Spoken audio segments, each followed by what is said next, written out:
Okay, hello everyone. My name is Molly Waring, and I am here today to talk about large national data sets that have information about health-related use of the internet, technology, and social media. So this is one of the webinars in the Center for mHealth and Social Media webinar series, and I'm delighted to have you join me today. So I have put the slides up on our website. The link is in the YouTube notes section. So if any of you would like to follow along with your own set of notes or download the slides later, that's where they are. So today I'm going to, as I said, be talking about large nationally representative population-based health data sets that provide information on the use of the internet, of technology, and of social media. So today I'm going to be talking about how to access the data, different data sets, a little bit about the strengths and limitations of different data sets. I'll talk about some ethical considerations of this type of use of data generally, and some methodologic considerations for using these data. So to start, I want to talk a little bit about nationally representative population-based data sets. So in general, to answer a research question, ideally we'd like to observe all members of a population of interest. So population of interest, today we're focusing on the US population, but it could be any population of interest. Usually this isn't feasible, so it isn't practically, ethically, or financially feasible to sample everybody in a population. So we study a representative sample of that population.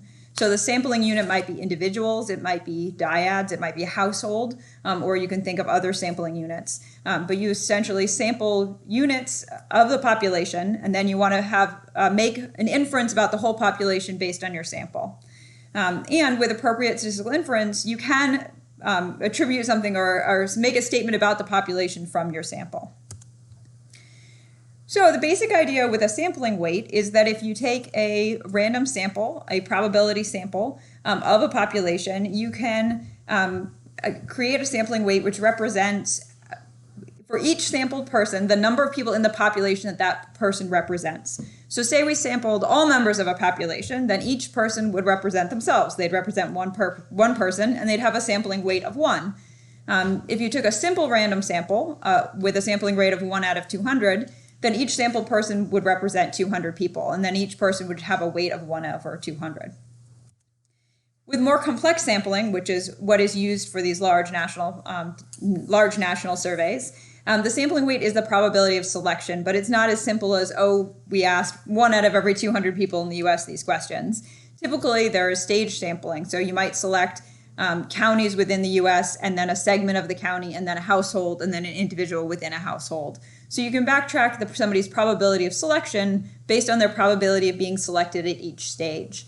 And then each sampled person has a sampling weight of 1 divided by this probability of selection. Sampling weights typically are then also adjusted for non-response or adjusted to represent population characteristics.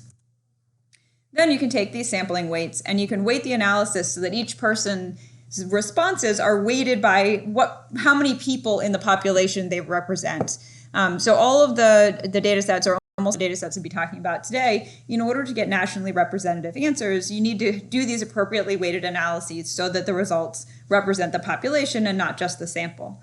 So for instance, if we're talking about adults, we might want to be able to say something like X% of US adults. Say X% of US adults use Facebook, X% of US adults go online from their home using broadband, that sort of thing. One note is that whenever you have weighted results and you're estimating using sampling weights, you're estimating the percentages or the proportion of the prevalence in the population. It's not the exact percent. So we might say something like 50.7% of US adults with a standard error of 2.5. So we're guessing it's about 51%, but it's really sort of 49 to 53%. So this sort of gives a little bit of a background of when we're talking about these nationally used data sets, some of the analyses that we need to do. So I'm not going to go into too much more detail on the exact mechanics of this. Each of the data sets that I'll be talking about today provides really good instructions and a lot of methodologic detail on how to do those. And folks like me and others are also happy to collaborate on analyses using these types of data. So thinking a little bit about the ethical considerations of using these kind of data sets. For original data collection of any of the data sets, the first part that I'll be talking about today, for original data collection, absolutely IRB approval was required. So in any time you're interacting or intervening with living human beings, human subjects research, you need IRB approval. However, a lot of the research, if you were to sit down and use the data sets, so for instance, we'll be talking about hints. If you go download hints data this afternoon and start a project with it, that research itself would not be considered human subjects research because you're using de-identified public use data. For some data sets, there are also limited access data sets that may include identifiers or sensitive data, and then sometimes you will need IRB approval. But if you go to the websites that I will link you to and download de-identified public use data, it is not considered human subjects research. So today, I want to talk about several data sets. So here are a bunch of alphabet soup, and we'll talk about them. I've split them up into thinking about data sets on adults, data sets that involve children or adolescents, and then data sets that the sampling unit is not people, but rather either social media posts or internet searches. So I suspect that not all of these data sets will be of equal interest to all of you. So for instance, if your work doesn't have anything to do with children or adolescents, then the data sets that are focusing on children may not be of interest. Similarly, if you have a very particular subset of adults, for instance, veterans or childbearing women or cancer survivors, some of these data sets will be much more of interest. So what I'd like to spend the time today is talking a brief overview of each of these data sets. And in the slides, I've provided several links to documentation and more information and example studies. So if you, as you were going through this, you may say, wow, I'm really interested in this data set, but this other one, nah, not for me. Then you can spend the time to go learn more about the data sets that are of interest to you rather than having me spend 3 hours talking about all of them in great detail. So another thing as we go through this is that, thinking about how these data sets can be useful in people's research, I see them sort of in two broad categories. One, sometimes we just want quick facts. We want something to cite in a manuscript or in a grant proposal or in a presentation. So I might want to say, what percent of U.S. adults 65 plus use Twitter? So I may be looking for sort of a fact or a statistic or a quick information about a population or about the use of a technology or of a social media platform. So I've tried to provide links of where you can get that information quickly. We also sometimes want to do our own original research using these data sets. And so I've also included information on what other data are collected and how you get your hands on the raw data here, the de-identified but raw data, so you can conduct your own original research. So with that, I would like to dive right in. So we're going to first talk about 4 data sets that have information about adults, 3 data sets that have information about children and adolescents, and then 2 other additional data sources. So first up is HINTS. HINTS is the Health Information National Trends Survey. So it is, I would say, one of the best large nationally representative population-based data sets, one of the best data sets in terms of information about internet use, technology use, and social media use, and health information among adults. So HINTS was really designed to assess the impact of the health information environment. So the whole point, this is by the NCI, the whole point of this is how people access and use health information and how people engage in healthy behaviors specifically related to cancer. So very interested in information and risk perceptions related to cancer, understanding cancer prevention messages, cancer-related risk factors. So HINTS has been going on since 2003. They've in recent years split it into cycles within sort of a large iteration. So one thing is that they have a lot of questions that are the same across waves. They also have some questions that are different. So it's very possible to do studies where you look at changes over time, but not every question was asked every cycle. So that's sort of something to think about. So HINTS is a mail survey. It used to be a random digit dial survey, but as more and more people started using cell phones only, they've switched to a mail survey. The sampling is stratified by addresses in areas with low versus high concentration of minority populations, and they've oversampled high minority areas in order to have a more diverse sample. And the weighted results, correctly weighted results from HINTS are generalizable to civilian, non-institutionalized U.S. adults, and you can also compare across some geographic divisions. So what does HINTS ask about? So HINTS asks about things in these broad categories. And I've linked here to a very interactive and easy to use way to search for which questions are asked in which waves. Each wave, there's also additional questions that are asked on a particular interest topic. So in one of the most recent cycles, they had additional questions on caregiving, palliative care, and family history of cancer. So the questions specifically related to internet technology and social media use in the most recent two waves were whether or not folks use the internet, how they accessed it. For example, Wi-Fi versus broadband, home versus work. They asked about a bunch of online activities. So whether participants participated in an online support group related to health, whether they watched health-related videos on YouTube, whether they used social networking sites like Facebook or LinkedIn, whether they shared health-related information on social media sites, whether they communicated with their doctor online, they sought health information online. They also asked a series of questions about online health information seeking and offline information seeking. So the sources people were seeking health information and the trust in those sources. And finally, there are information on whether people have health-related apps and whether or not they use electronic monitors or devices to track health or activity. And whether they would be willing to share this information from these electronic devices with their doctor or with their family or friends. So here, a lot of really great questions related to internet technology, social media, particularly related to health and health information, which is, these questions are one of the reasons why it's a really cool data set for this area. So here is a slide with some example studies. So for instance, trust in sources of tobacco health information, perceptions of harm and use of e-cigarettes.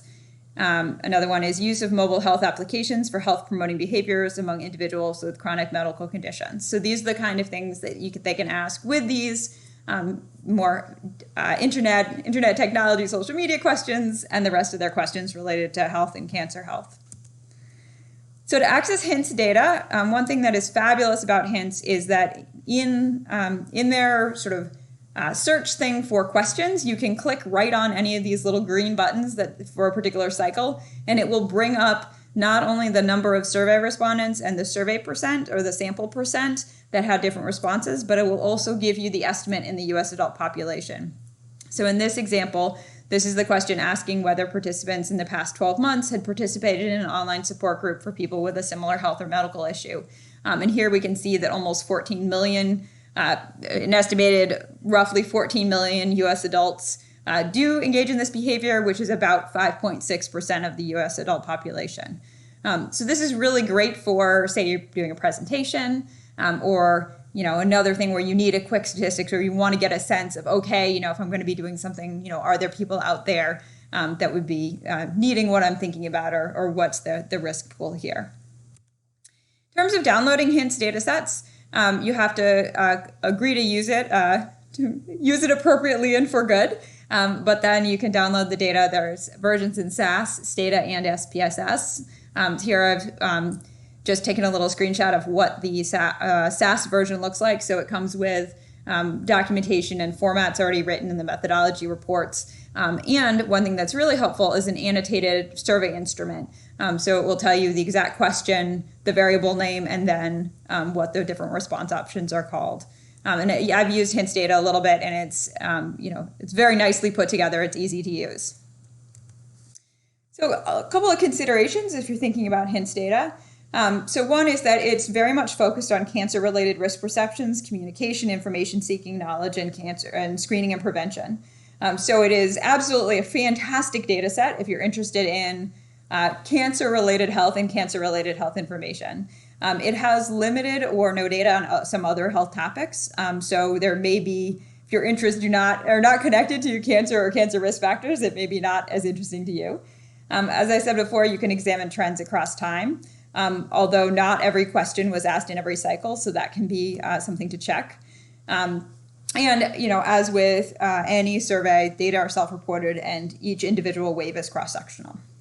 But overall, I'm a big fan of HINTS, and I think that, in terms of providing information for the U.S. adult population on use of, internet technology and social media for health, this is a really, really great data set. So another option for data, a second data set I want to talk about is some of the survey data sets coming out of the Pew Research Center. So particularly the Pew Research Center has data sets in their Internet Science and Technology research focus.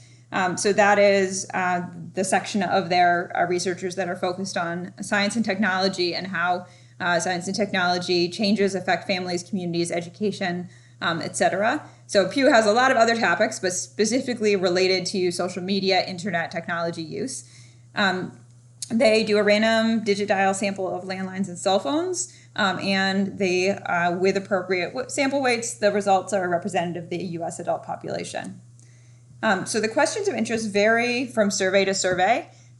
They usually have fairly short surveys focused on a particular topic. They've been asking questions about use of social media platforms for many, many years now, and so they have some nice trends data. So they ask about use of social media, different social media platforms and the frequency of use. They have data on broadband at home versus smartphone access only. They ask about device ownership, particularly desktops, laptops, tablets, e-readers, smartphones, cell phones. They've done some recent studies about digital knowledge. So do people sort of understand things related to our digital lives? They've asked about perceptions of Facebook policies, cybersecurity, thoughts about future of technology. So they've asked a lot of really interesting questions over the last decade plus related to people's use of internet technology and social media.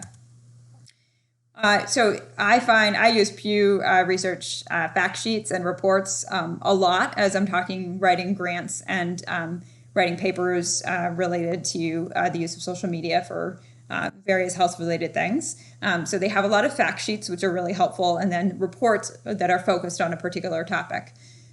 And most of their survey data sets are available to download. Sometimes there's a bit of a lag between when they collect it and when it's available, but they are available to download themselves. So I find, especially for these sort of statistics, like what % of young adults versus older adults are using Snapchat, as I put in this little figure, boom, I can get those data right at my fingertips. So something to think about is that these surveys tend to be pretty short, and they're generally very focused on prevalence of certain activities. So within the internet science and technology sphere, they may be very focused on use of social media. They typically ask demographics, and they prepare their reports looking at prevalence of use or engagement in certain activities by age, gender, race, ethnicity, education, income, and sometimes rural, urban, and suburban residents. The reports usually examine unadjusted differences between groups. So as an epidemiologist, I'm always like, but this group is confounded by this other thing. So it's just the unadjusted differences. It doesn't always tell the whole story, just in the reports. And typically little other health information is collected. So this is really great data for prevalence estimates of use of certain technologies or access of broadband at home or device ownership, but in terms of being able to conduct original research looking at the use of internet or technology related to a health topic, or how that intervenes with or interacts with other aspects of health or healthcare, the other piece of that is sort of missing. But Pew is a great resource for quick facts and also potentially for original research. So the third big data set for looking at adults is the National Health Interview Survey, NHIS. So it is the nation's largest in-person household health survey.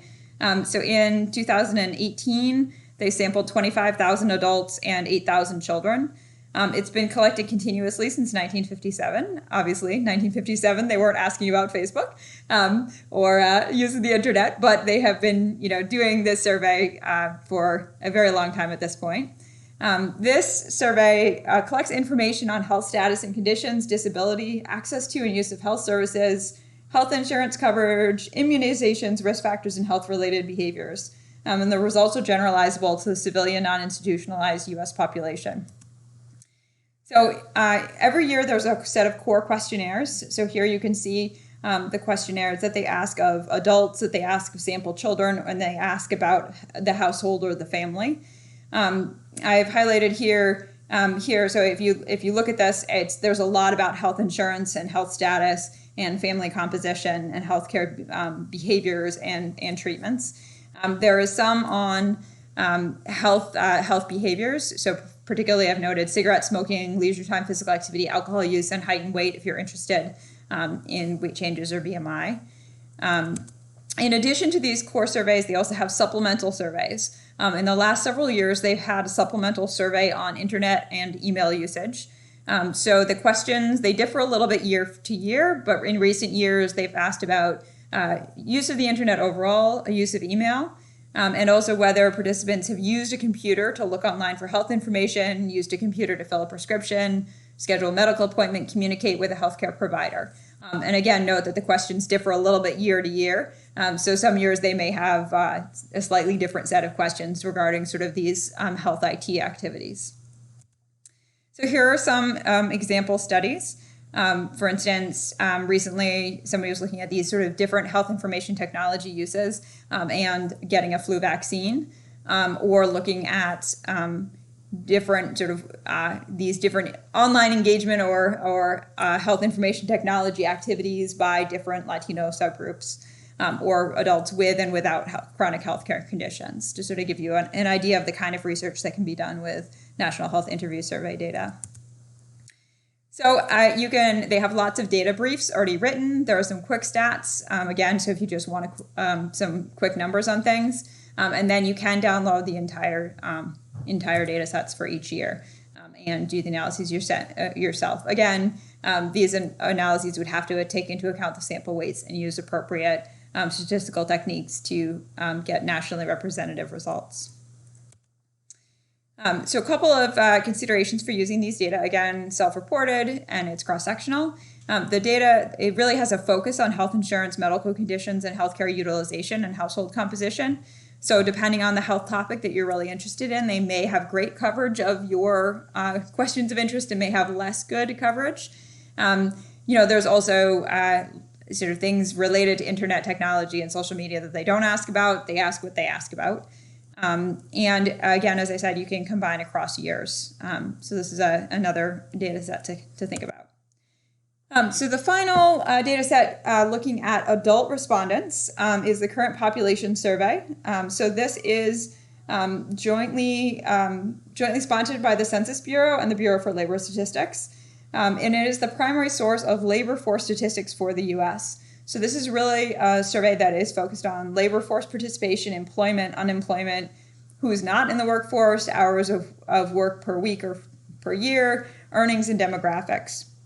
So it is a probability sample of 60,000 households, and it is looking at civilian non-institutionalized adults or non-institutionalized population 16 years and older. Each year there's also some supplemental surveys so that supplement this real focus on labor force statistics. And so recent supplemental surveys are food security, tobacco use, fertility, and then computers and internet use, which is most relevant to what we're talking about today. So the questions of interest in this supplement are use of desktop, laptop, tablet, computers, wearable devices, whether people are accessing the internet from Wi-Fi, broadband, or dial-up, where they're accessing the internet, so home, work, school, cafe, public transit, library, or other community location, whether people are using email, whether they're texting or using instant messaging, so whether they're using social media, watching movies, listening to the radio, or streaming music. They also have a couple questions about connected household devices, such as thermostats, and whether people are using the internet to communicate with healthcare providers or access their medical records. There's also some questions on concerns about online privacy and cyberbullying, and for those people who do not use the internet at home, why not? So there's a lot here sort of about what people are doing. So as this is a Bureau of Labor Statistics data set, it is less commonly used in the health and medical literature. But here are a couple of recent publications. So for instance, there was one actually about a decade ago now, looking at Medicare Part D and patterns of computer and internet access among the elderly. And I think there's a lot of potential. Sometimes we don't just jump right into a Bureau of Labor Statistics data set because it's not one of the ones that we think of most obviously as health researchers. But I think there's some potential here, and they certainly ask some interesting questions that relate to use of internet technology and social media. So here are the website links for getting CPS data, both the microdata, the raw data, and then also some sort of quick stats or tables that you can generate very quickly if you just want some numbers. So a couple considerations here, mainly that you want to think about whether this has the health-related data that you're interested in, because again, the focus is on employment and demographics. So next, that is a whole stack of data sets looking at adult respondents, so looking at U.S. adults. Next, I want to talk about a bunch of data sets that are specific to children and adolescents. All of these data sets really look at information around technology and social media use from a screen time perspective.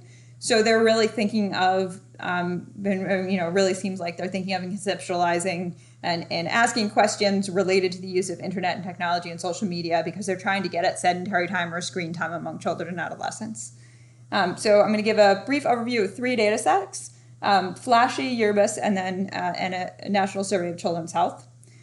So the first data set is Flashy. It is the Family Life Activity Sun Health and Eating Study. It is put out by NCI. It is a survey study of psychosocial, generational, and environmental factors related to cancer preventive behaviors. It was a cross-sectional internet-based survey done in 2014, and they had almost 1,500 adolescent and then parent-caregiver dyads completed 2 web surveys each. And they tried to balance the sampling to match the U.S. households with 1 or more adolescent as closely as possible based on gender, census division, household income, household size, and race and ethnicity. So I think Flashy is a really interesting, really cool data set. It asks a lot of questions that I have not seen in any other data sets, and that's sort of very exciting. So they ask the teen and the parent a lot of questions, and a lot of questions that are similar. So there's some really exciting work that can be done about this sort of similarity between dyads, or how the parents' actions or thoughts or beliefs or behaviors are correlated with the child's. So it's sort of very exciting. So it is there's a lot on physical activity and diet and tobacco use and sleep and goals in life and families, and some are on sun and indoor tanning. And then also most relevant to what we're talking about, using electronic devices. So again, the teen and the parent answer a lot of similar questions, and then there's some additional questions. So particularly questions of interest for what we're talking about today is that both the teen and the parent are asked how many hours a day they spend using the computer, using a phone, using it, watching TV, using gaming devices, using an electronic reader, and teens are asked about in school and out of school. They're also asked why they might limit the use of electronic devices and their confidence in their ability to limit the use. So again, these questions are asked of the teen and of the parent. Additionally, the parent is asked about the teen's use of these different electronic devices and whether the parent has any parenting rules about screen time. So some really interesting questions, and especially these questions around parenting rules is not something that we commonly see or that I've commonly seen in a national data set. So if this is your thing, very cool questions. Here are a couple of recent papers using these data. So for instance, the effect of screen viewing duration and self-efficacy in limiting screen viewing on loneliness in adolescent parent dyads, or parenting styles and adolescents' energy balance related behaviors. So some really neat stuff, and again, really neat stuff about this sort of the dyad and the interaction between the parent and the child. So you can access Flashy data through these links. So a couple of considerations. Again, it's this really neat ability to look at the dyad and look at what the parent thinks and does and what the child thinks and does. There's a lot about motivations or opinioning parenting rules that are different from a lot of other data sets. One thing that's a little bit of a disadvantage is that this is a non-probability sample from a volunteer online consumer opinion panel. So they are intended to have characteristics similar to U.S. households with adolescents 12 to 17 years old. But this sample has parent or caregivers that are mostly female and are a little bit more highly educated than U.S. adults.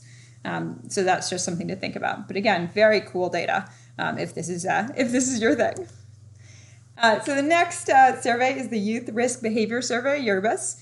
So this is a national school-based survey conducted by the CDC and state, territorial, tribal, and local health agencies. It is conducted every 2 years. Right now, there's data available from 1991 to 2007 online. And you can get data sets that are looking at schools nationally or by states or some large school districts. And the results, if properly analyzed, are representative of 9th to 12th grade students in public and private schools across the U.S. So Yearbus monitors 6 categories of health-related behaviors. So I've posted a little brief snapshot of the high school questionnaire and then the middle school questionnaire. And the questions of interest in the context of what we're talking about today are questions related to texting or emailing while driving, use of video games, texting, or social media, and some questions about cyberbullying. So a couple of recent example studies are here. For instance, one recent one looked at the association among television and computer video game use, victimization, and suicide risk among U.S. high school students. Another one looked at the association between excessive screen time behaviors and insufficient sleep among adolescents. So this gives you sort of a flavor of what can be done with these data related to these questions. Similar to the other data sets, they have both online tools where you can access sort of quick snapshots or quick statistics, and then also the ability to download the raw data. So here at the bottom, I've provided a little screenshot of looking up one of these questions and the prevalence of saying yes to this question, by age. So here, 43% of high school students played video or computer games or used a computer for 3 or more hours per day. And breaking it down, you can see that varied a little bit from 9th graders through 12th graders. And this is 2017 data. So finally, for among children and adolescents, there's the National Survey of Children's Health. So this is a very large data set looking at national and state level data on the physical and emotional health of U.S. children 0 to 17. So they ask a lot of questions about medical home, family interactions, parental health, school experiences in safe neighborhoods, and then diagnoses of certain conditions and treatment for it. So these results are generalizable to non-institutionalized children 0 to 17 years old. And this is data are collected by the parent or the adult who knows the child best, which is usually a parent, completing an online or paper survey about the child. So this National Survey of Children's Health has been conducted since 2003. The most recent data available are for 2017, and they recruited 21,000 children. So here is the sort of the broad categories of what they ask about overall in the survey, so you can get a sense of what else they asked about. The question of interest here is questions, again, from more of a screen time perspective, but it asks on an average weekday about how much time does this child usually spend watching TV or playing video games, and then with computers, cell phones, devices, and electronic devices doing things other than schoolwork. So it's getting their use of electronic devices or the use of technology on the amount of time on an average weekday. So a National Survey of Children's Health also has an interactive data query functionality tool online so that you can get sort of quick numbers at the population level and within the sample, quick statistics, and you can also download the public use data sets. I've used the National Survey of Children's Health for a couple of papers, and I found it to be very straightforward to use and really high quality, easy to use data. So here's a couple of example studies.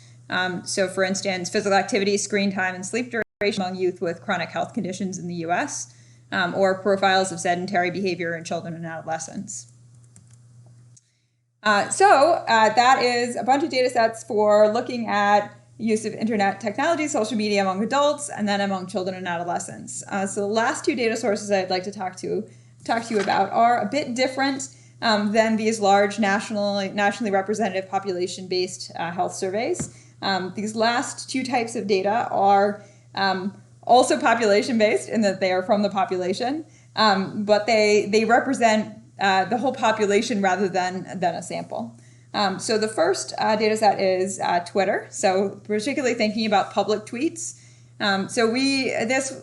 Looking at Twitter data, it allows us to examine what people are saying about a particular health-related topic and what they're talking about. To note here that results typically here are generalizable to people who tweet about that topic in the way that you sampled, so perhaps using the keywords or the hashtags that you sampled. So results are generally not generalizable to all U.S. adults or all U.S. adolescents, or even all U.S. adults with diabetes or all pregnant women in the U.S. They're generalizable to the type of people who would be in that sample or who are engaging that behavior, notably tweeting about it. So I can also draw your attention to a previous webinar that we gave last fall, methods for capturing and examining social media data for health research, for a little bit more information on some of the nitty-gritties on capturing and analyzing Twitter data. But briefly, you can access public tweets either using InCapture, which is an in vivo add-on for Chrome, or with our tweet package through R. They're also it says for free. It means for free services, paid services such as GNIP. You can sample posts by hashtag or search term or by a particular user, and then get a sense of what the conversation is. So maybe you're interested in the use of a particular technology or a particular behavior. Twitter data can give you a glimpse into that behavior based on what people are talking about. So some considerations here. One is a sampling method, so different capture tools capture sort of retrospectively a different number of tweets, and different tools occasionally sample slightly different tweets, so thinking about that. Typically, both InCapture and R require you to authorize the app through your social media account. So thinking about if you're looking to only capture public tweets, to make sure that you're not following somebody who's private, that you have access to only through your account and is not actually tweeting publicly. And as I think is important to always think about, is here also protecting user privacy. Since these data are very public and public tweets anyone can see, thinking about ways in which to report the results such that people can't readily identify the individuals who tweeted the post or who authored the tweets. So a couple of recent, actually all from 2020, example studies using public tweets about health behaviors. So one was looking at a Twitter conversation about Juul and conversations related to Juul access across time and space. Another one was looking at the geographic variability in language about diabetes across the U.S. And another one was looking at positive and negative sentiments of tweets posted after blackout drinking. So these are sort of the things that people can do with public tweets in terms of examining health behaviors and sort of seeing how people are using the social media platform to talk about health behaviors. So the final data source I'd like to talk to you about is also not people, and it's not a nationally representative survey data set. It is a different source of data. So this is Google Trends. So this is information about Google searches. They have data from January 2004 to present available. So you can search by location worldwide or within the US or within states. You can search within a restricted date range, within categories of searches, or type of US search. And it will show you over your selected geography, dates, and categories what they call the relative search volume, which is the search interest relative to the highest point on that chart for a given region and time. So a value of 100 is the peak popularity. A value of 0 means that there are really so few searches, there aren't good data on that. And that a value of 50 is the term is half as popular as the highest point on that graph. So it enables you to look at trends over time or over location or over different search terms and comparing different search terms and how popular they are. So you can access the data as a CSV file. You can also create graphs and charts. Considerations here are that these represent Google searches on a topic during that time period in that geographic location. So they're searches, not people. So in theory, it could be a few people searching a whole lot or a lot of people searching a little bit. It also doesn't include other search engines or other ways to look for information. So in our case, if we're interested in health-related information, if somebody goes directly to WebMD or they go to heart.org, we're not going to see their searches. So these are limited to Google searches. It is a really interesting measure of public interest in a topic. And selecting search terms to describe the concept that you're interested in can be a little bit tricky. There's thinking about what language people are using to find the information they're looking for versus maybe the way that we as researchers might be thinking about it.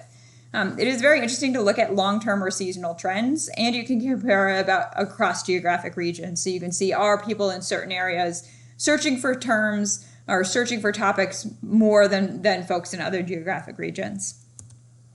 So here are a couple of recent example studies. So one is looking at public interest in gun control across the US. Another one is looking for cheap cigarettes and how that interest in those or searches for cheap cigarettes changed with tax changes. There's also been some work looking at socioeconomic and geographic factors related to searching for tanning and sunscreen. Some neat studies looking at the seasonal the seasonal patterns of searches related to exercise and weight loss. And another one looking at non-cigarette tobacco products related to changes in taxes. So this is a very brief overview of how many data sets is that? 9 data sets. So thinking about data sets for adults, HINTS, Pew, National Health Interview Survey, and the Current Population Survey. Thinking about information about children or adolescents, there's Flashy, Yearbus, and the National Survey of Children's Health. And then these two different data sources of public tweets and Google Trends for looking at other ways of looking at information around how the U.S. population is looking and using internet technology and social media related to their health. So I hope that this has been useful for you to sort of get a sample of it. And again, my slides, including all the links, are posted.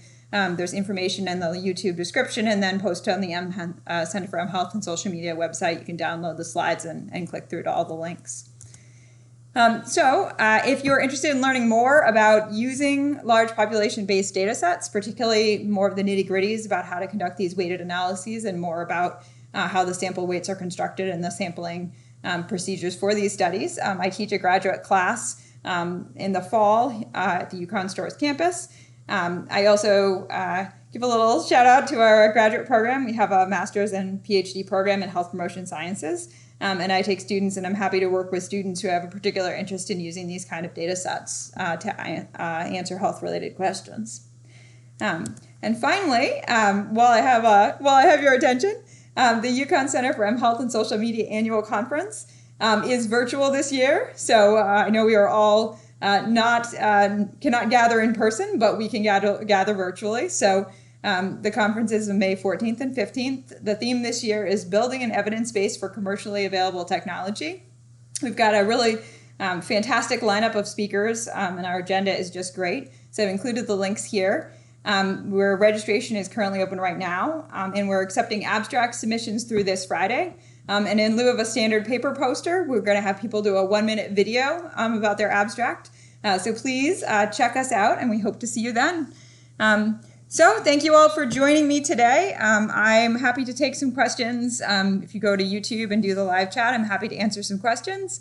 And again, this will be on YouTube, I guess forever, and the slides are on the mHealth Center website. So thank you very much.